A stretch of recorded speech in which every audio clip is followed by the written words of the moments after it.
欢迎收看频道 DH 娱乐新闻，订阅频道，不要错过当天最热门的新闻。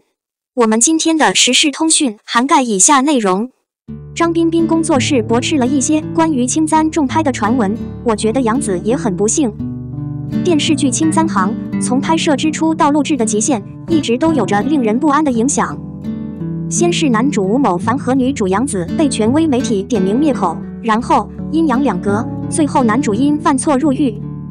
大概在那个时候，吴某凡出露面拍这部戏的时候，我是不抱希望的，他还是很肯定的。最重要的是，他的老装扮成一副狰狞的样子，而且他的演技实在是太烂了，他的粉丝也还有很多飞蛾。自从吴某凡入狱后，就有消息称该剧将重拍。这一次，一位甜瓜王牌爆料复拍男主是张彬彬，随后张彬彬工作室抹黑了这番话，而目前热议的火爆变成了小冲突。有网友认为，传奇与其他人是分开的，浪费团队其他人的努力是不值得的，除非改变 AI 的实质成本过高，而艺人有点浓咖啡的人不会去弥补这个节目，他依赖于金融支持者的思维过程。考虑到所有因素，对这个节目的兴趣已经过时且成本高昂。如果你闲着，投机就会被浪费掉。此外，目前据说该节目的服装风格过于日本化，不管是不是重拍，过审都会很麻烦。说白了就是问题多多。我觉得这不是林玉芬的风格，我怀疑她真的做到了。问号，你对这个节目有什么看法？你想弥补吗？杨紫在这档节目中的状态其实是非常棒的，我觉得杨紫也很不幸，训斥也被呈现出来了。02工作室驳斥彬彬重拍青簪，网友重拍还行，但重拍服装没调查。目前大家很少特别提到《青簪之旅》这个节目。在最初开始拍摄时，该公司认为这将是一个非常成功的节目，因为第一部作品本身就有粉丝，而且两位驾驶艺人的名气已经扩大特别高。没想到因为男主，这部剧基本没有再上网络的机会了。对比之下，不同节目的传播并没有完全确定，《青簪》几乎是一部已经被冷落的作品。没想到最近突然有网友爆料，这部剧应该是待沟通，艺人张彬彬将予以补偿过去男主的工作，大家还议论纷纷。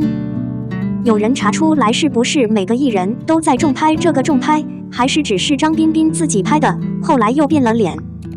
有些人是这么说的，虽然他们很期待这个节目，但他们并不认为张彬彬有这种感觉，适合这份工作。就在大家议论纷纷的时候，张彬彬的粉丝说他们已经检查了方向，张彬彬没有设计来弥补青簪。就这样，张彬彬的工作室也立即给了一张记录，解释说官方重拍的解释是虚假信息。出乎所有人意料的是，这类影视节目的艺人选拔经常有很多变化，有时这是艺人的短暂差异，在某些情况下是工作的无偿扩展。新闻是有效的还是虚假的？总的来说，艺人不会回答。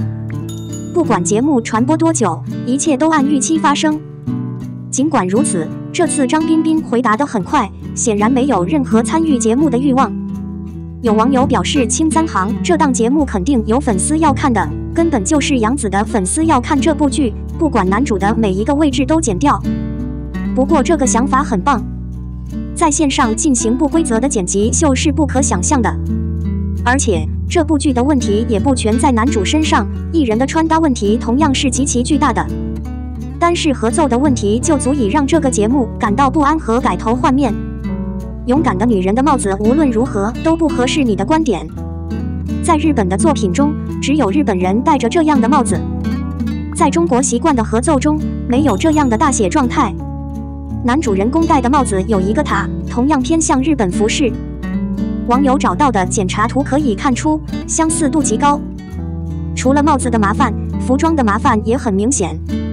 如果你不仔细看，你会认为这很像传统服装，但如果你仔细搜索信息，你会发现很多设计更愿意日本服装。璀璨星辰上映前，由于领结和灯笼的问题，全剧进行了后期处理，去掉了领结，模糊了不重要的灯笼装饰，以使该剧顺利播出。一部剧《我叫刘锦峰》因为衣着问题一下子火了起来。而青簪的穿衣麻烦比2部剧还要严重。我们不能保留在重拍后引渡后期内的所有工人团队。而张彬彬此前因司藤而一举成名，如今也有作品要播出。此外，他还建立了自己的工作室，可以说他的职业上升了。他现在实际上将不再轻易收拾过去几年留下的烂摊子，然后再做一些其他的事情。演员的影子，青簪能不能播还不好说，但如果要播千里，服装和演员肯定要大改。对于电视剧投资人来说，如果像这样改变里程，一次拍摄一部老式电视剧就更高了。一部新剧很便宜。03，杨紫嫣坚持打断，保持伟大。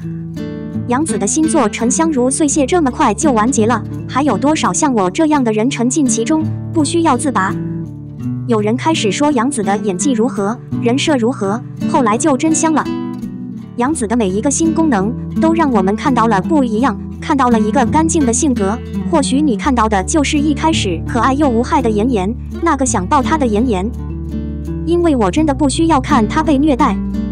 早期的可爱开始上升，老妈的笑声并没有停止，但毕竟我们还是要经历全球性的事件，不断发展，不断刷新我们拥有的眼泪范围。可能有点虐，但也不能这么虐。不过这也说明杨紫的演技完全可以靠屏下花絮来维持快乐。叶望川在那次见面中已经被他的风范所触动，只是他没想到，到头来竟如此心碎。你护3界，我护你，严丹就这样付出了自己，他多么希望什么都没有了。看到杨紫战战兢兢的妆容，又是提升自己的性格演绎，绝对崩溃。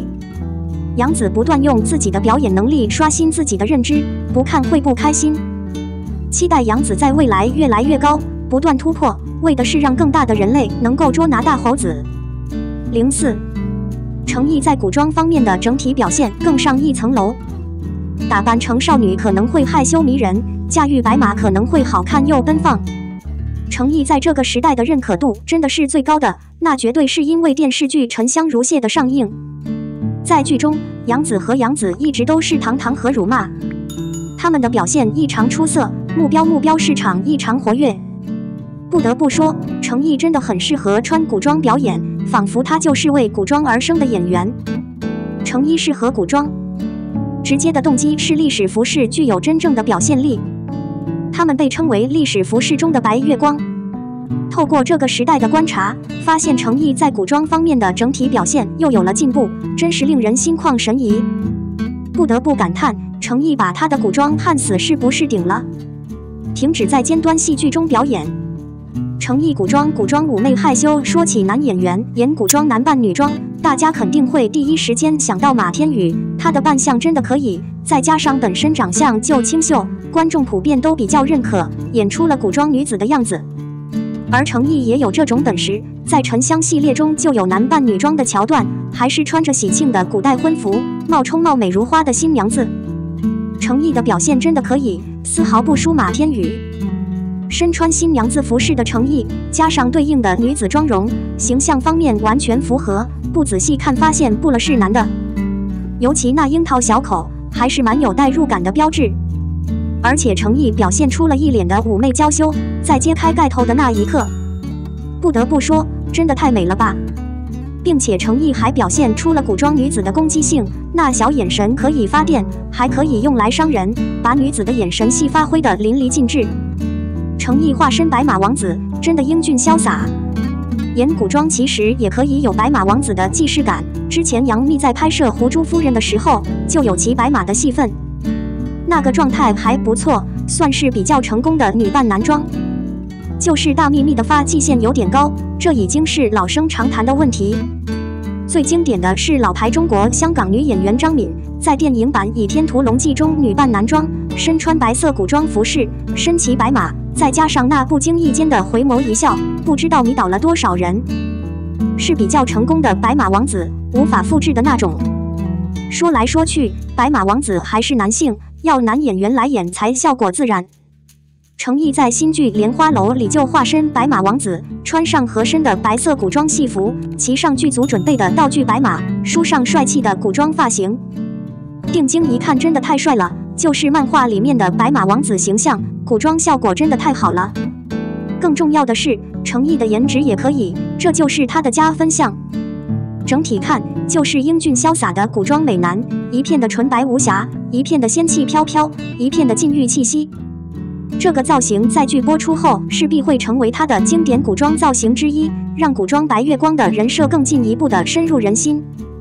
同时也更加期待《莲花楼》这部剧，期望早日看到程毅的精彩表现，尤其是白马王子的有关戏份。总体来说，程毅的古装表现力真的很好，男扮女装可以不失妩媚，没有给人恶心做作的感觉，诠释白马王子也没有违和感，反而成为他的加分项，这是程毅作为男演员的一种本事。可以靠古装剧走红不是没有道理，观众的眼睛也是雪亮的存在。